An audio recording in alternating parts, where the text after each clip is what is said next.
beneath the evening star.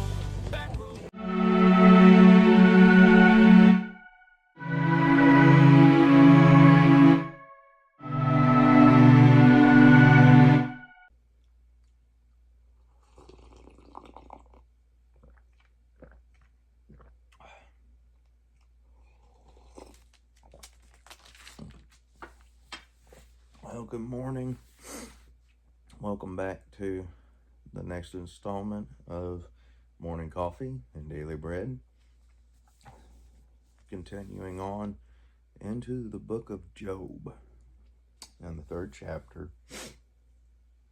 And we are getting a little bit into the darker side of it, the rougher side of it.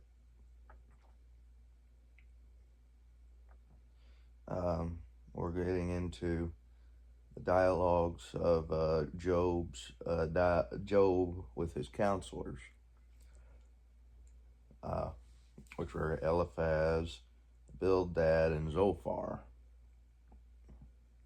the three men that made an appointment together to come and mourn with Job over the loss of his household and his livestock and everything he owned. In the last chapter, Satan challenged God again, that Job would curse the name of the Lord,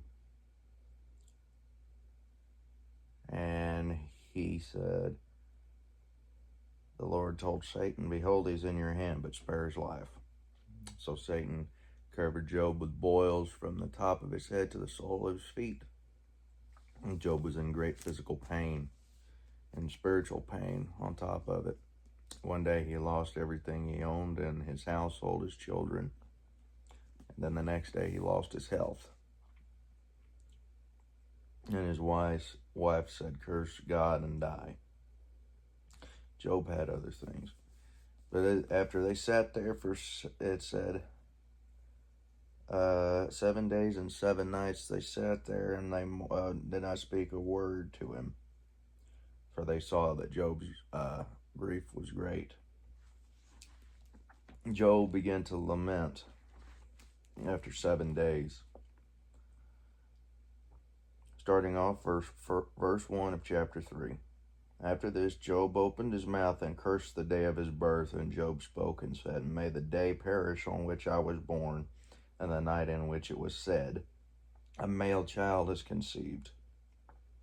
May that day be darkness. May God above not seek it, nor the light shine upon it. May darkness and the shadow of death claim it. May a cloud settle on it. May the blackness of the day terrify it. As for that night, may darkness seize it.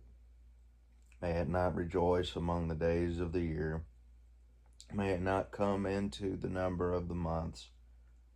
Oh, may that night be barren. May no joyful shout come into it. May those curse it who curse the day, those who are ready to arouse Leviathan. May the days of this morning be dark. May it look for light, but have none, and not see the dawning of the day. Because it did not shut up the doors of my mother's womb, nor hide sorrow from my eyes. Why did I not die at birth? Why did I not perish when I came from the womb? Why did the knees receive me, or why the breast that should I nurse? For now I would have lain still and been quiet. I would have been asleep. Then I would have been at rest with kings and counselors of the earth who built ruins for themselves, or with princes who had gold, who filled their houses with silver. Or why was I not hidden like a stillborn child, like infants who never saw light? There the wicked cease from troubling, and there the weary are at rest. There the prisoners rest together. They do not hear the voice of the oppressor. The small and great are there, and the servant is free from his master. Why is the light given to him who is in misery, and life to the bitter soul, who long for death, but it does not come, and search for it more than hidden treasures, who rejoice exceedingly and are glad when they can find the grave. Why is light given to a man whose way is hidden, and whom God has hedged in? For my sighing comes before I eat, and my groanings pour out like water. For the thing I greatly feared, has come upon me, and what I dreaded has happened to me. I am not at ease, nor am I quiet. I have no rest, for trouble comes. I'm going to do 2 more chapters today. I just feel led to. Going into chapter 4, it says, in the first verse, Then Eliphaz the Temanite answered and said, If one attempts a word with you, will you become weary? Who can withhold himself from speaking? Surely you have instructed many, and you have strengthened weak hands. Your words have upheld him who was stumbling, and you have strengthened the feeble knees. And now it comes upon you, and you are weary. It touches you, and you are troubled. Is not your reverence your confidence, and the integrity of your ways your hope? Remember now, whoever perished being innocent, or where were the upright ever cut off? Even as I have seen, those who plow iniquity and sow trouble reap the same. By the blast of God they perish, and by the breath of his anger they are consumed. The roaring of the lion, the voice of the fierce lion, and the teeth of the young lions are broken. The old lion perishes for lack of prey, and the cubs of the lioness are scattered. Now a word was secretly brought to me, and my ear received a whisper of it. And disquieting thoughts from the visions of the night, when deep sleep falls on men, fear came upon me, and trembling, which made all my bones shake. Then a spirit passed before my face, the hair on my body stood up. It stood still, but I could not discern its appearance. A form was before my eyes. There was silence. Then I heard a voice saying, Can a mortal be more righteous than God? Can a man be more pure than his Maker? If he puts no trust in his servants, if he charges his angels with error, how much more those who dwell in the house of clay, whose foundation is in the dust, who are crushed before a moth. They are broken in pieces from morning till evening. They perish forever with no one regarding. Does not their own excellence go away? They die even without wisdom. Chapter 5. Call out now, is there anyone who will answer you?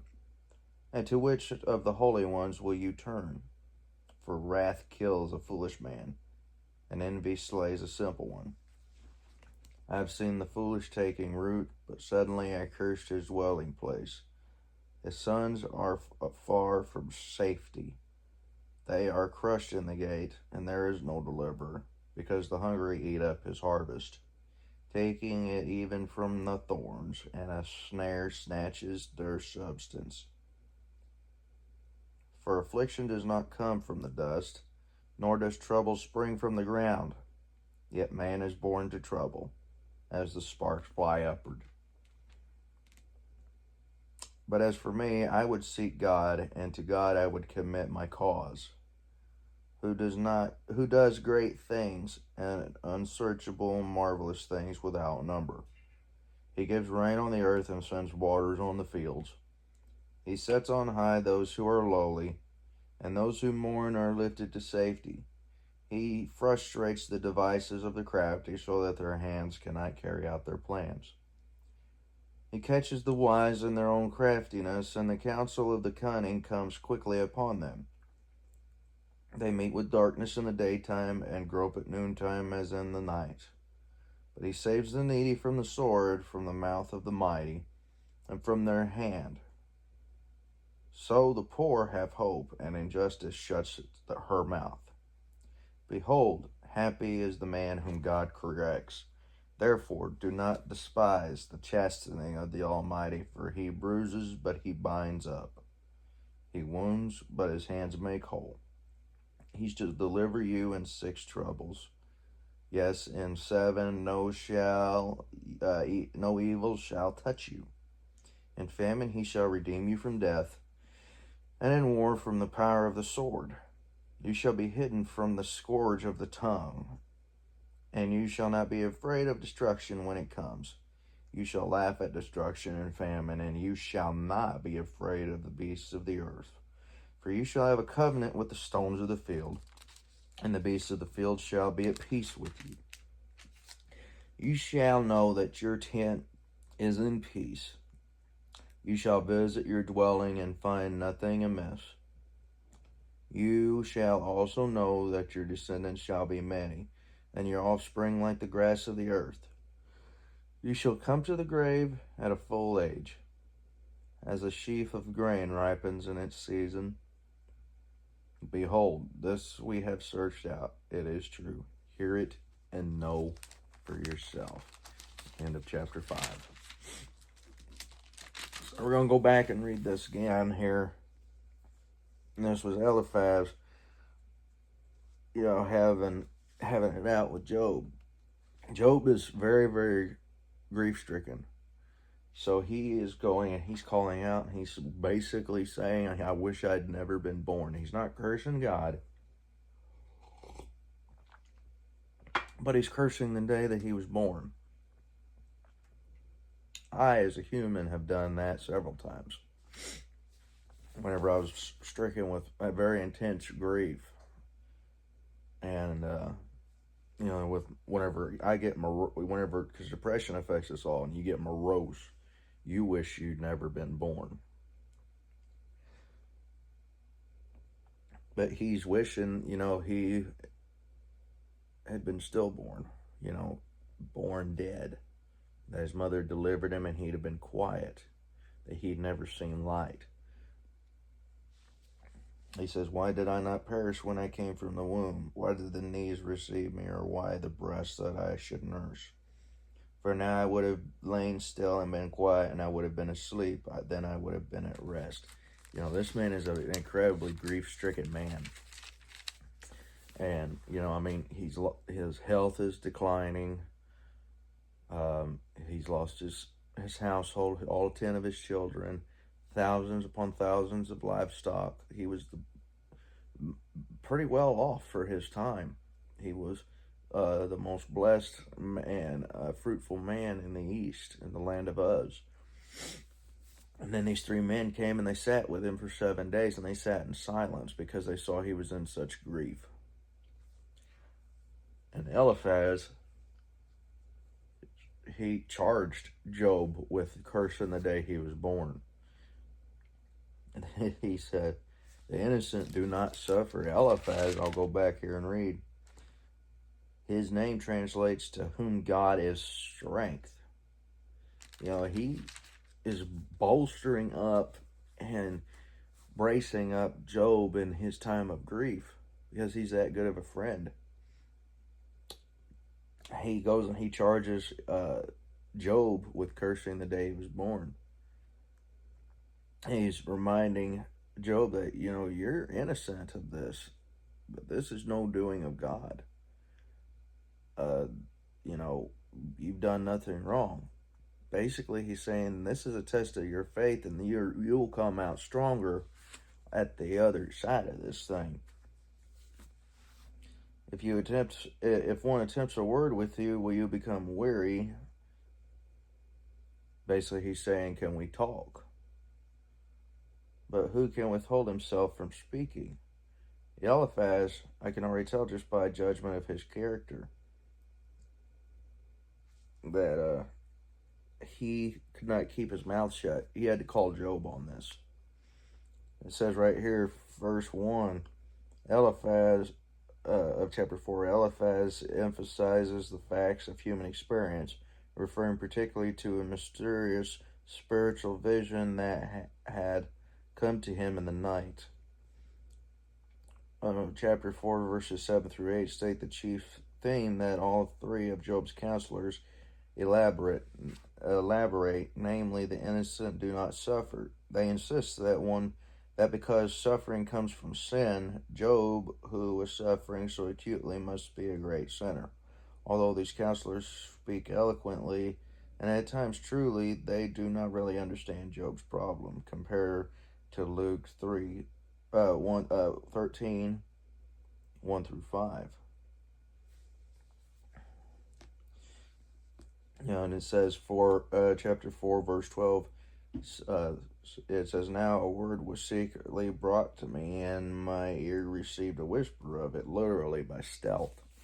So basically, nobody saw it coming. Trust is the characteristic word of the Old Testament. For the New Testament, faith and believe.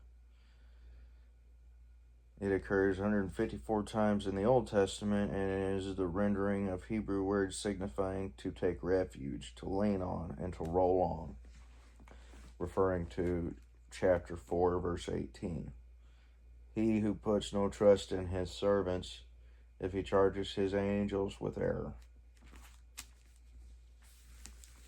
In the 5th chapter, Eliphaz continued, saying, God's faithful. It says, "Call out now, is there anyone who will answer you, and to which of the holy ones will you turn? For wrath kills a foolish man, and envy slays a simple one."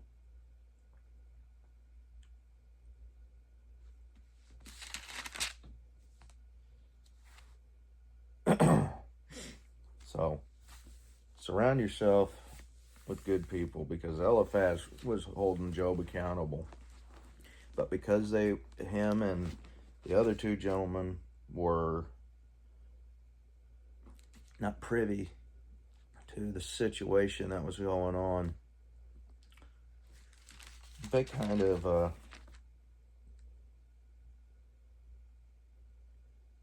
saw it on the outside looking in, I guess you could say.